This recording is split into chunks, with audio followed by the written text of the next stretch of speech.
Assalamualaikum warahmatullahi wabarakatuh. Selamat pagi. Nah, sebelum kita mulai pelajaran kali ini, terlebih dahulu kita baca doa kepada ketua kelas untuk memimpin doa.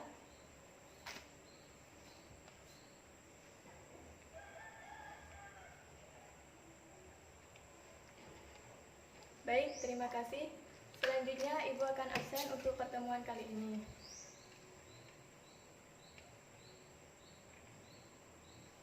Alhamdulillah, untuk pertemuan kali ini pada masuk semua. Nah, pembelajaran kali ini kita akan membahas tentang bagaimana cara menutup jurnal penutup dan bagaimana cara memposting di buku besar setelah penutupan. Di pertemuan sebelumnya kita sudah membahas tentang pengertian jurnal penutup, pengertian buku besar setelah penutup, pengertian neraca saldo, dan pengertian dari jurnal kembali. Nah, apa dari kalian ada yang ingat apa itu jurnal penutup? Coba jelaskan. Nah, betul. Jurnal penutup ialah jurnal yang menutup atau menolkan akun nominal atau pendapatan dan beban dan akun sementara, akun ikhtisar laba rugi, dan akun perif. Nah, yang kedua, apakah kalian masih ingat apa itu buku besar setelah penutup? Coba Tifa jelaskan apa yang dimaksud dengan buku besar setelah penutup.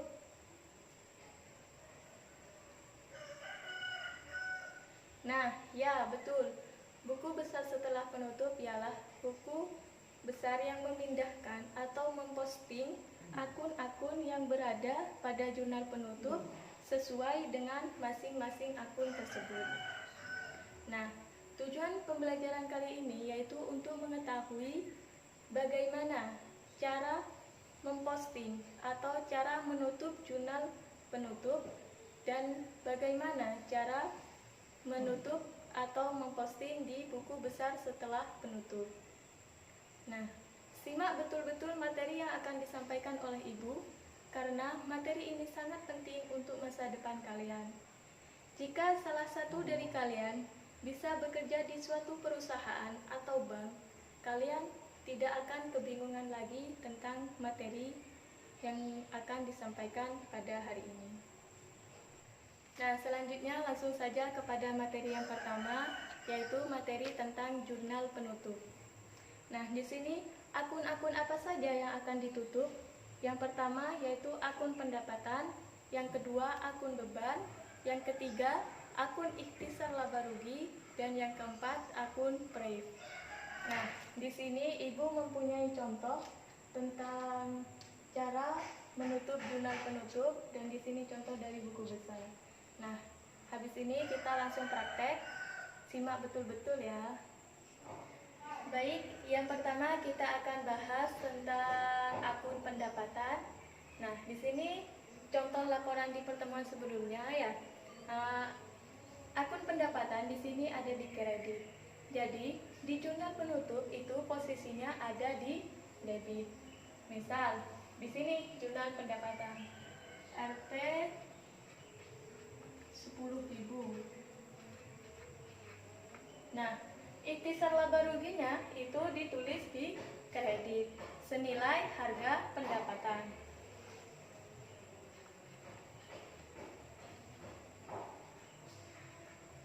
Jadi, pendapatan jasa itu di debit dan ikhtisar laba rugi itu di kredit.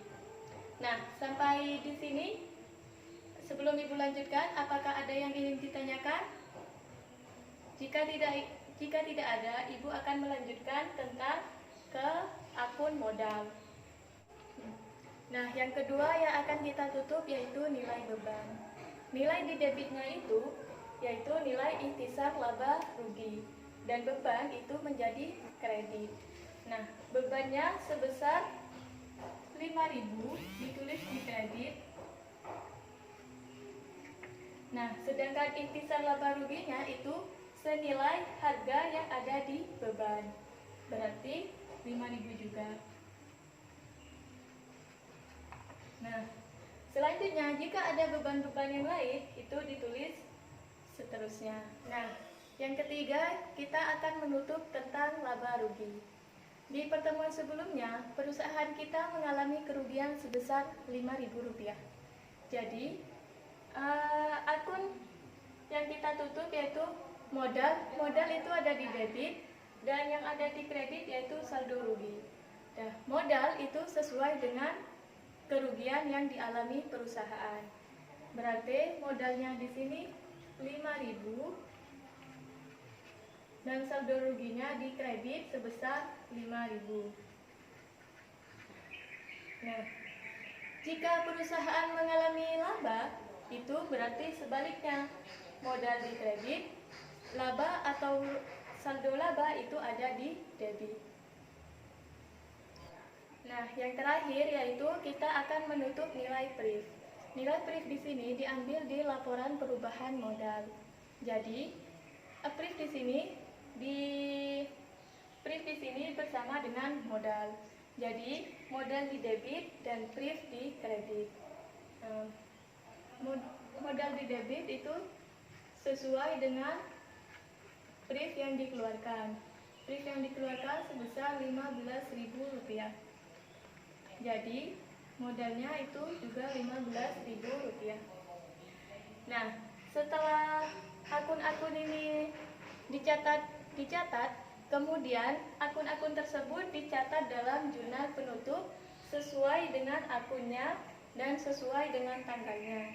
Yang pertama, di pendapatan jasa pada tanggal 31 Desember, nah, perusahaan mengalami pendapatan jasa. Di sini ditulis pendapatan jasa, dan refnya berhubung jurnalnya di sini 1 lembar ditulis 1. Pendapatan jasa itu ada di debit. Nah, yang kedua yaitu ikhtisar laba rugi atau beban. Nah, di sini ditulis bebannya. Yang ketiga yaitu modal atau saldo rugi ditulis. Dan yang terakhir PRIF dan modal. Nah, akan di jurnal penutup ini akan ketemu di sini jumlahnya 0, di sini jumlahnya 0 atau jumlahnya sama. Nah, sebelum Ibu melanjutkan ke buku besar setelah penutupan, apakah ada yang ingin ditanyakan? Nah, jika tidak ada yang ingin ditanyakan, Ibu akan lanjut kepada buku besar setelah penutupan. Di sini, buku besar setelah penutupan itu ada 4 bentuk. Yang pertama yaitu bentuk T, yang kedua bentuk sekontro, dan yang ketiga yaitu bentuk saldo tunggal, dan yang terakhir yaitu bentuk saldo ganda. Nah, yang Ibu gunakan di sini yaitu bentuk saldo ganda. Nah, di sini cara memposting buku besar setelah penutupan di sini memindahkan jurnal penutup ke akun buku besar yang bersangkutan. Kita ambil contoh yang akun pendapatan. Nah, kita tulis sama dengan jurnal ya. Di sini tanggal 31 pendapatannya. Ref jurnal 1 ditulis J1. Nah, pendapatan yang tadi itu kan ditulis di debit. Berarti di sini juga ditulis di debit. Seharga sama dengan nilai jumlah di jurnal penutup. Nah, di sini juga ditulis di saldo seharga 10.000. Sampai di sini apakah ada yang ingin ditanyakan? Jika tidak ada yang ingin ditanyakan, Ibu akan mengulang sedikit materi yang sudah disampaikan. Yang pertama yaitu tentang jurnal penutup. Nah, di sini ada 4 akun yang akan ditutup. Yang pertama, akun pendapatan, akun beban, akun ikhtisar laba rugi, dan akun PRIF. Nah, yang kedua yaitu tentang buku besar setelah penutupan. Ini dengan cara memindahkan atau memposting dari jurnal penutup ke akun buku besar setelah penutupan. Nah, sebelum Ibu mengakhiri, di sini Ibu akan mempunyai satu tugas individu untuk kalian. Nah, kita bahas di pertemuan yang akan datang.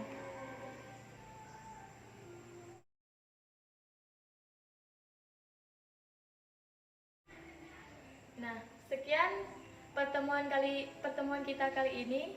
Semoga ilmunya bermanfaat. Ibu akhiri, Assalamualaikum warahmatullahi wabarakatuh.